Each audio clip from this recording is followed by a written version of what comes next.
Good afternoon, everybody, and welcome back to the installment of Scott's Selections here for Thursday, February 13th. Before we get into today's play of the day, quick recap of what happened yesterday. We ended up picking up a winner with the Memphis Grizzlies -3.5, which was available on FanDuel at -110.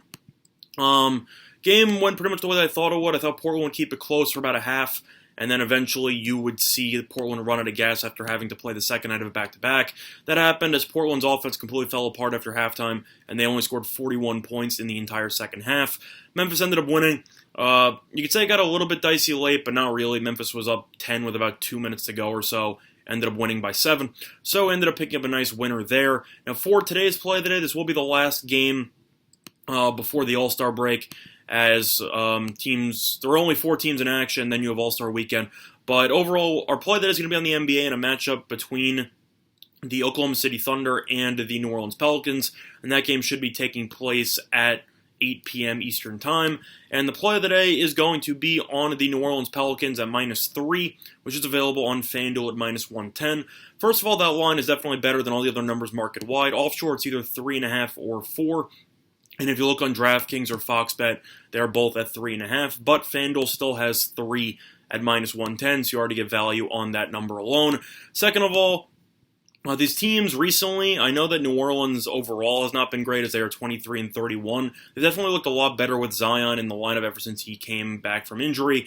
Oklahoma City's the better overall team based on record, but they have lost each of their last 2 games, both of them being at home. And that's definitely not a great sign, as New Orleans has won each of their last 3 games, with 2 of them coming on the road. Now, according to the matchups that they've had already this season, they played 3 times already, and the Thunder have won all 3 meetings. However, all 3 meetings did occur before Zion returned to the lineup.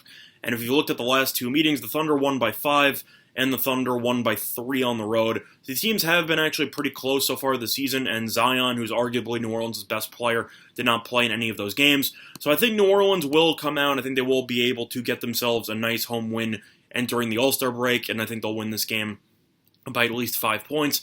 Now, if you look at the actual movement on those point spread, originally New Orleans was a 1.5 point favorite. They've been bet all the way up to 3.5 or 4. So you have seen a lot of movement on the Pelicans, and I think that that is warranted based on the fact that New Orleans has looked like a much sharper team with Zion, and Oklahoma City has lost, as I mentioned before, each of their last 2 games. The issue that I have is that Oklahoma City likes to go small in the sense that they like to use Gallinari at the 4. And although Gallinari can shoot, defensively, I don't know how he's going to stop Zion. I don't really think that that's a matchup that Oklahoma City can expect to really cope with. I mean, if you just look at the matchups there, I mean, Gallinari's tall and lengthy, but Zion's just going to bully him. I mean, there's no other way to put it. You look at all the other people that Oklahoma City have. You have Dort, you have Gilgeous-Alexander, you have Chris Paul, you have Steven Adams. I don't really know how the Thunder can match up with him. I just think Zion's an absolute matchup nightmare in this spot. Plus, you should have Brandon Ingram playing in this game. It's a game-time decision, but signs are starting to look like he should be able to go. He's missed each of the last 2 games, but overall, if he's able to go, more offensive firepower for the Pelicans, and if he's not, they've already proven they could handle as they beat Portland by 21, and they also beat Indiana by 7 on the road without Ingram. So I think Ingram, if he is able to play, will just be the cherry on top. But as a whole, I think it's very telling that the line has already shifted roughly 2.5 points, and the Pelicans have been playing better basketball lately. So for me, I think there's value on the home team here. Play of the day will be on the Pelicans -3, and that line is available on FanDuel at -110. Now looking at the other games on today's card, first of all, the other NBA matchup between the Clippers and the Celtics, I have to lean to the Celtics on that one. Clippers ended up losing to the Sixers, and they really just didn't look good in that game at all. Now, I know that Philly has been very solid at home this season, so you can give them a bit of a pass on that one. But if you look at just how Boston's played at home this season, they've looked really solid, and I think Boston should continue to look good at TD Garden.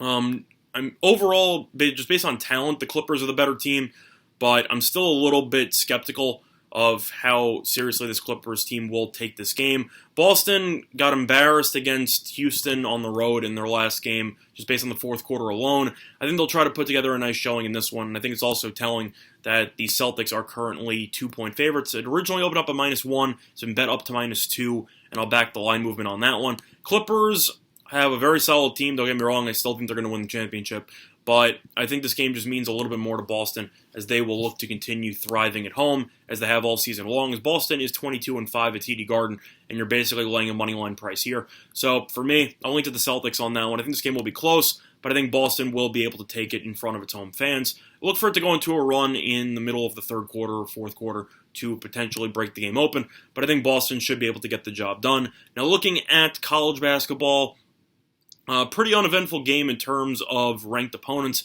However, I do like Indiana -2 against Iowa. Iowa has looked like just night and day on the road in comparison to playing at home. And Indiana, even though this season they have been, I'd say, pretty good. I mean, they're 15-8. They're not amazing by any means. They have been really good at home. They're also on a 4-game losing streak, but they are laying 2 here. So the fact that they've lost 4 straight, but they're laying, kind of tells me that I think Indiana will be the right side there. Lean to the Hoosiers on that one, -2.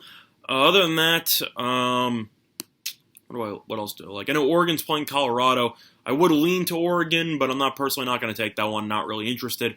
Other than that, though, looking at the rest of the card, I think that's pretty much it, to be honest. Just giving you one last look through. But overall, I think that's pretty much what I like tonight. I mean, in terms of the college basketball, really not many great matchups, but I do think Indiana does possess some value there at the current number. And other than that, yeah, I think that's pretty much going to do it. So play today, once again, will be on the Pelicans -3, which is available on FanDuel at -110. That's going to do it with the installment of Scott Selections here for Thursday, February 13th. A good luck to all of you and your respective bets today. Bye, everyone.